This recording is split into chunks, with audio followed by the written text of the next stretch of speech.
Orasyon kontra salbahe na asawa. Sa ngalan ng Diyos na may kapal, hinihiling ko ang kapangyarihan sa aming tahanan.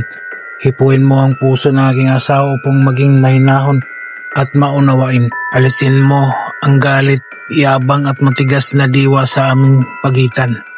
Naway manaig ang respeto, pagkikinig at pagmamahal. Amen. Bigkasin lamang ang mga orasyon na sumusunod ng 3 beses at iihip ng palihim sa pagkain o inumin ng asawa mo.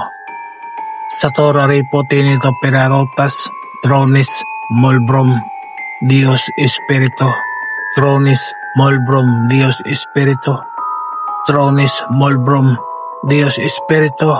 Amen. Gawin ito araw-araw hanggang sa maging mabait na ang asawa mo.